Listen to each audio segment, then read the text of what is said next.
ಗುಂಡ್ಲುಪೇಟೆ ತಾಲೂಕಿನ ಚೆನ್ನೈಜನಹುಂಡಿ ಗ್ರಾಮದಲ್ಲಿ ಗೋಮಾಳ ಒತ್ತುವರಿಯನ್ನು ತೆರವು ಮಾಡಲಾಯಿತು. ಸರ್ವೆ ನಂಬರ್ 138ರಲ್ಲಿ 18 ಎಕರೆ 38 ಗುಂಟೆ ಒತ್ತುವರಿ ಮಾಡಿಕೊಂಡಿದ್ದ ಗೋಮಾಳವನ್ನು ಸರ್ವೆ ನಡೆಸಿ ತೆರವು ಕಾರ್ಯ ಆರಂಭಿಸಲಾಗಿದೆ.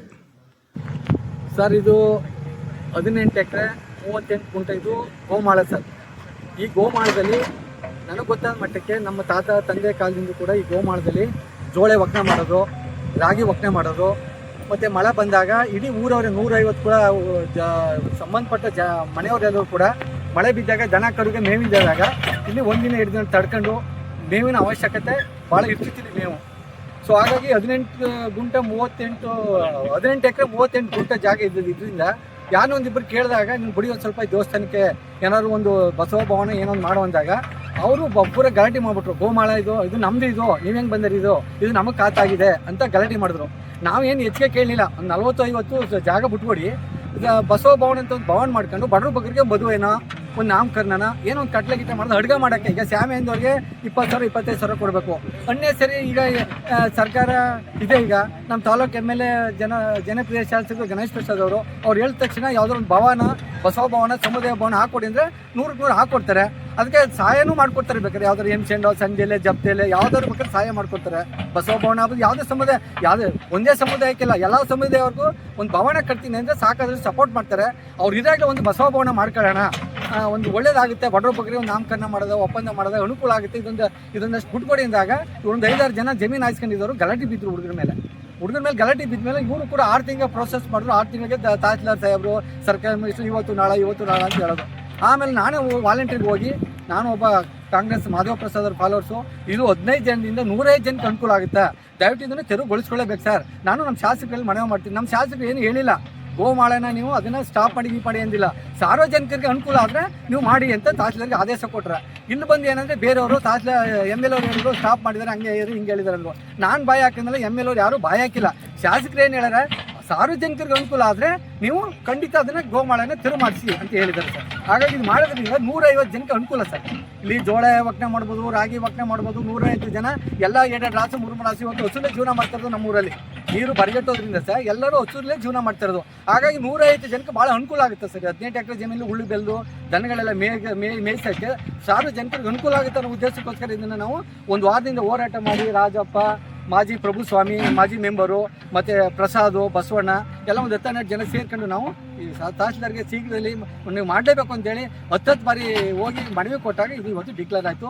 ಆಮೇಲೆ ನಿಮ್ಮನ್ನು ಯಾಕೆ ಹೋಗಾರ್ಕೊಂಡು ಅಂದರೆ ನಿಮಗೆ ಮಾಧ್ಯಮದವ್ರಿಗೆ ನಿಮ್ಗೆ ಹೇಳಿದ್ರೆ ನೀವು ಹಾಕಿರೋ ಲಕ್ಷಾಂತರ ಜನ ನೋಡ್ತಾ ಇದಕ್ಕೆ ಸತ್ಯಾಂಶ ಜನಗಳಿಗೆ ಗೊತ್ತಾಗುತ್ತೆ ಅನ್ನೋ ಉದ್ದೇಶಕ್ಕೆ ತಮ್ಮ ಕರೆಸಿದ್ದೀನಿ. ಇದನ್ನು ದಯವಿಟ್ಟು ಈ ತಾಲೂಕು ಮಟ್ಟಕ್ಕೆ, ಜಿಲ್ಲಾ ಮಟ್ಟಕ್ಕೆ ಗೊತ್ತಾಗೋ ರೀತಿಯಲ್ಲಿ ಮಾಡಬೇಕು. ಒಂದು ಇದು 150 ಜನಕ್ಕೆ ಅನುಕೂಲ ಆಗೇ ಆಗುತ್ತೆ. ಇದು ತಮಗೆ ಗೊತ್ತಿದೆ. ಇಷ್ಟು ಹೇಳಿ ನಾನು ನನ್ನ ಮಾತು ಮುಗಿಸ್ತೀನಿ. ರೈತರಿಗೆ ಜಮೀನಿಲ್ಲ, ನಾವೇನ್ರಿ ಅತಿ ಕಡೆ ಬಡವರುಗಳೇನ್ರಿ ಸತ್ರ ಬೇರೆಯವ್ರ ಜಮೀನು ತಗೋರ ನಮ್ಮ ಜಮೀನು ತರಬೇಡಿ ಅಂತಾರೆ. ಮಸನ್ನೇ ಇಲ್ಲ. ನಮ್ಮ ಊರಲ್ಲಿ 150-160 ಕೂಡ ಇಟ್ಕೊಂಡು ಬೇರೆ ಊರಿಗೆ ಹೋಗಿ ನಾವು ಐಕ ಕ್ರಿಕೆಟು ಮತ್ತು ವಾಲಿಬಾಲ್ ಏನೇ ಆಡ್ಬೇಕ್ರಿ ಪ್ರತಿ ಅಕ್ಕಪಕ್ಕ ಗ್ರಾಮಕ್ಕೆ ಹೋಗಿ ಆಡ್ಬೇಕಾಗಿದೆ. ನಮ್ಮಲ್ಲೇ 90 ಎಕರೆ ಜಮೀನು ಮಾಡಿಕೊಂಡು ನಮಗೆ ಆಡೋದು ಇದೇನೇ ಇಲ್ಲ ಅಂದಾಗ ಬೇರೆ ಊರಿಗೆ ಹೋದ್ರೆ ಅಲ್ಲೇ ಬೇರೆ ಊರಲ್ಲಿ ಪಿಚ್ ಎಲ್ಲ ಕ್ಲೀನ್ ಮಾಡಿದ್ಮೇಲೆ ಅಲ್ಲೇ ಅವರು ಟಾಯ್ಲೆಟ್ ಮಾಡೋದು, ಕೆಡ್ಸೋದು. ಅದಕ್ಕೆ ನಮ್ಮ ಗ್ರಾಮಕ್ಕೆ ಬಂದರೆ ನಿಮ್ಮ ಗ್ರಾಮದಲ್ಲಿ ಆಡ್ಕೊಳ್ಳಿ ಅಂತ ಈ ರೀತಿ ಎಲ್ಲ ತೊಂದರೆ ಆಗಿದೆ ಸರ್. ಈಗ ಮಸನ್ನದೇ ನಮಗೆ ಫುಲ್ ತೊಂದರೆ. ಈಗ ಮಸಾನಿಗೆ 2 ಎಕರೆ ಕೂಡ ರೆಡಿ ಮಾಡಿದ್ದಾರೆ ಸರ್ ತಹಸೀಲ್ದಾರು. ಆಟ ಆಡೋ ಮಕ್ಕಳಿಗೆ ಒಂದು 2 ಎಕರೆ ವ್ಯವಸ್ಥೆ ಮಾಡಿದ್ದೀವಿ ಸರ್. ಇನ್ನೊಂದು 14 ಎಕರೆ ಸಾರ್ವಜನಿಕರಿಗೆ ದನಗಿನ ಮೇಯಿಸೋಕ್ಕೆ ಅನುಕೂಲ ಆಗಲಿ ಅಂತ ಇದು ಮಾಡಿದ್ದೀವಿ ಸರ್. ಯಾರೋ ವೈಯಕ್ತಿಕ ಅಲ್ಲ ಸರ್, ಇದು ಪಕ್ಷಪಾತನೂ ಅಲ್ಲ. ಇಲ್ಲಿರೋರೆಲ್ಲ BJP ಕಾಂಗ್ರೆಸ್ ಮಿಂಗಲ್ ಆಗಿ ಸಾರ್ವಜನಿಕರಿಗೆ ಅನುಕೂಲ ಆಗಲಿ ಅಂತ ಮಾಡಿದ್ದಾರೆ ಸರ್. ಪಕ್ಷಪಾತ ಏನಿಲ್ಲ ಸರ್.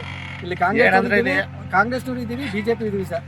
ಒಗ್ಗಟ್ಟಾಗಿ 150 ಜನಕ್ಕೆ ಅನುಕೂಲ ಆಗಲಿ ಅಂತ ಮಾಡ್ತಾ ಇದ್ದೀವಿ ಅಷ್ಟೇ ಸರ್. ಯಾವುದೇ ಒಬ್ಬ ವೈಯಕ್ತಿಕ ದ್ವೇಷ ಇಟ್ಕೊಂಡು ಅವನ್ನ ತೆರವು ಮಾಡಿಸ್ಬೇಕು, ಅದು ಮಾಡಬೇಕು ಅಂತ ಏನಿಲ್ಲ ಸರ್. ಇದು 18 ಎಕರೆ 38 ಗುಂಟೆ ಮಾಡಿದ್ರೆ 150 ಜನಕ್ಕೆ ಅನುಕೂಲ ಆಗುತ್ತೆ ಸರ್. ಒಂದು ಜೋಳ ಒಕ್ಕಣೆ ಮಾಡೋದು, ರಾಗಿ ಒಕ್ಕಣೆ ಮಾಡೋದು, ದನಗಳು ಮೇಯಿಸೋದು, ಮಕ್ಕಳಿಗೆ ಕ್ರಿಕೆಟ್ ಆಡೋದು, ಮತ್ತು 3 ಎಕರೆ ಮಸಾನ ಇಲ್ಲ ಸರ್ ನಮಗೆ. ನಾವು ಅಡ್ಡಾಳದಲ್ಲಿ ತಗೊಂಡೋಗಿ ಬೇಯಿಸ್ತಿತ್ತು, ಅಡ್ಡಾಳದಲ್ಲಿ ಊತಾಗ್ತಿತ್ತು ಸರ್. ಅಲ್ಲಿ ಸಮಾಧಿ ಹಾಲು ತುಪ್ಪ ಇರೋದಂತ ಗೊತ್ತು ಅಷ್ಟೇ. ತಿಂಗಳ ಕಟ್ಲೆ ಮಾಡೋಕ್ಕೂ ಪಾಪ ಅವ್ರಿಗೆ ನಮ್ಮ ಸಮಾಧಿ ಯಾವುದು ಅನ್ನೋದು ಗೊತ್ತಿಲ್ಲ. ಇದೊಂದು 3 ಎಕರೆ ಸಪ್ರೇಟ್ ಮಸಾನ ಮಾಡಿದಾಗ ಅವರ ಸಮಾಧಿಲಿ ವರ್ಷಗಟ್ಟಲೆ ಮಾಡೇ ಮಾಡ್ತಾರೆ. ನಮ್ಮಲ್ಲಿ ಎಲ್ಲ ಜನಾಂಗ ಮಾಡ್ತಾರೆ. 12 ತಿಂಗಳು ತುಂಬ ಅವ್ರಿಗೆ ಸಮಾಧಿ ಹತ್ರ ಹೋಗಿ ಪೂಜೆ ಮಾಡಿ 1 ವರ್ಷ ತುಂಬಿದ ಮೇಲೆ ಅದು ಮಟ್ಟ ಆಗುತ್ತೆ ಏನಾಗುತ್ತೆ ಗೊತ್ತಿಲ್ಲ. ವರ್ಷದ ಗಂಟೆ 12 ತಿಂಗಳು ಸಮಾಧಿಲಿ ಪೂಜೆ ಮಾಡಬೇಕಾದ್ರೆ ಸಂಪ್ರದಾಯ ನಮ್ಮಲ್ಲಿದೆ. ಸೊ ಅಡ್ಡಾಳದಲ್ಲಿ ಆಗ್ತಾಗ ಒಂದು ಮಳೆ ಊದು ಅಡ್ಡಾಳ ಬಂದ್ಬಿಟ್ರೆ ಎಲ್ಲ ಕೊಚ್ಕೊಂಡ್ಬಿಟ್ಟೈತೆ ಸರ್. ಅವ್ರ ಸಮಾಧಿ ಎಲ್ಲಿದೆ ಅನ್ನೋದು ಗೊತ್ತಿಲ್ಲ. ಹಾಗಾಗಿ ಇದನ್ನು ನಾವು ಎಲ್ಲ ಕೂತು 2 ಪಾರ್ಟಿಯವರು ಕೂತು ಮಾತಾಡಿ ನಾವು ಮಾಡ್ಕೊಂಡಿರೋದು ಸರ್. ಒಂದು ಪಾರ್ಟಿಯಿಂದ ಏನಲ್ಲ ಸರ್. ಇದು ಕಾಂಗ್ರೆಸ್ BJP 2 ಕೂತು ಮಾತಾಡಿ 150 ಜನಕ್ಕೆ ಅನುಕೂಲ ಆಗಲಿ ಅಂತ ಮಾಡ್ತಾ ಇದ್ದೀವಿ ಸರ್.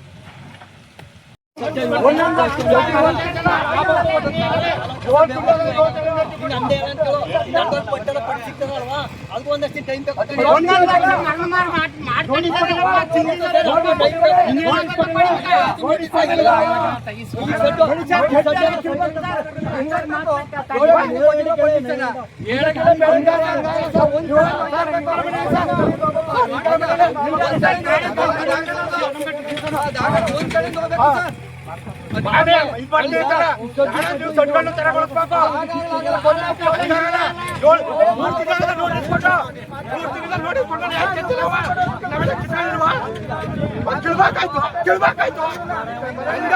ಒಟ್ಟಿ ಆಗ್ಬೇಕು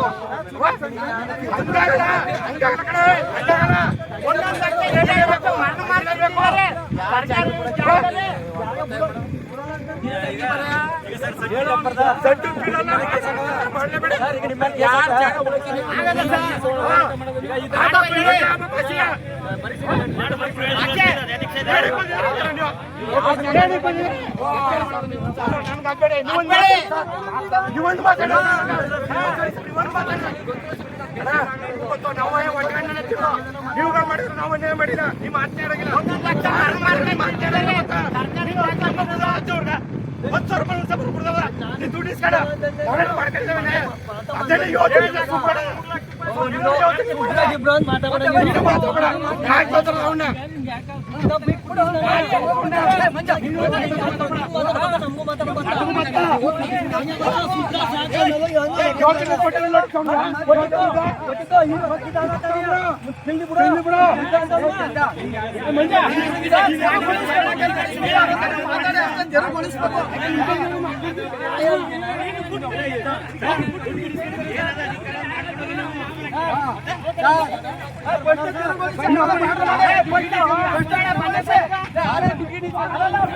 ¡Vamos!